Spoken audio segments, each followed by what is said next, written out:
مسیح خدا میں آپ کو سلام ہو۔ آج ہم آپ کے لیے کلام لے کر آئے ہیں تموتھیوس کے نام پولس رسول کا دوسرا خط، اس کے 3 باب کی 15، 16 اور 17 آیت۔ کلام مقدس میں یوں لکھا ہے، اور تو بچپن سے ان پاک نوشتوں سے واقف ہے۔ میرے بھائیوں، خدا کا بندہ پولس رسول کس کو لکھ رہا ہے؟ انسان کو، انسان کی تربیت کو، انسان کی زندگی کو، انسان سے بات کر رہا ہے۔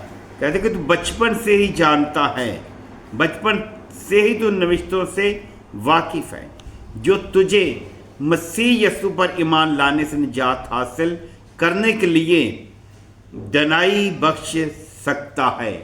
یہ خدا کا کلام ہے، اس پر ایمان رکھنے سے خداوند جو ہے ہمیں دنائی بھی بخش سکتا ہے۔ لکھا ہے، ہر ایک صحیفہ جو خدا کے الہام سے ہے، تعلیم اور الزام اور صلاح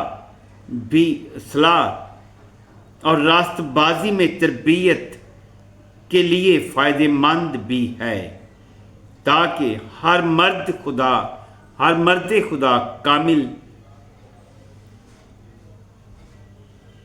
بنے اور ہر ایک نیک کام کے لیے بالکل تیار ہو جائے۔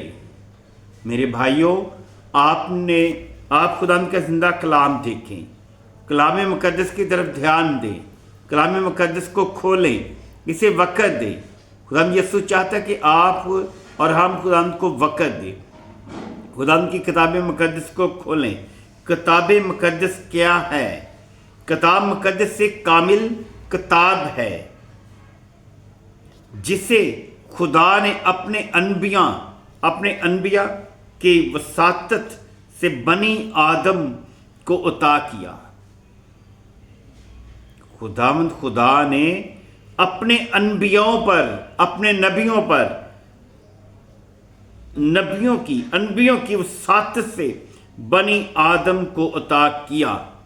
میرے بھائیوں، میرے بہنوں، یہ آج کا جو کلام آپ کے سامنے ہے، آپ کے درمیان میں ہے، یہ آپ کو خدا نے، میرے خدا یسوع نے اپنے انبیاء کے وسیلہ سے دیا ہے، جسے آج ہم پڑھتے ہیں، جسے آج ہم سنتے ہیں، جسے ہم پڑھ کر عمل کرتے ہیں، سن کر عمل کرتے ہیں، زندگیوں کو زاد اور بحال کرتے ہیں۔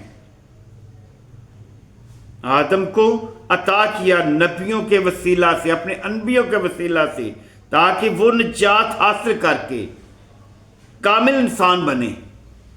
میرے بھائیوں، ہمیں بتایا گیا ہے، پولس رسول ہمیں بتا رہے ہیں کہ آپ نجات حاصل کر کے کامل انسان بن جائیں۔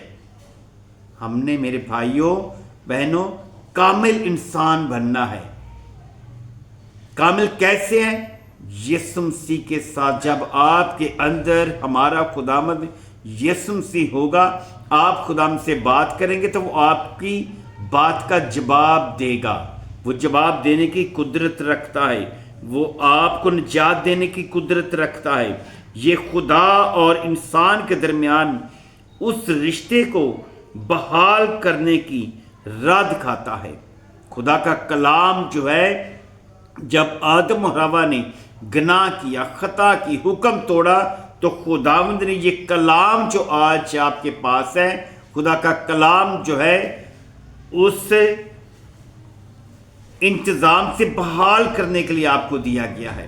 جو آدم اور حوا نے خطا کی، گناہ کیا، حکم توڑا، تو خدا نے ہمیں بحال کرنے کی راہ دکھائی ہے۔ اگر ہم کلام کو پڑھیں گے، اس پر عمل کریں گے، تو خداوند ہمیں بحال کرے گا۔ کیسے؟ کس چیز سے؟ اس گناہ سے جو آدم اور حوا نے کیا، جو باغ عدن میں انسان کے گناہ، جو باغ عدن میں انسان کے گناہ کرنے سے منقطع ہوا تھا۔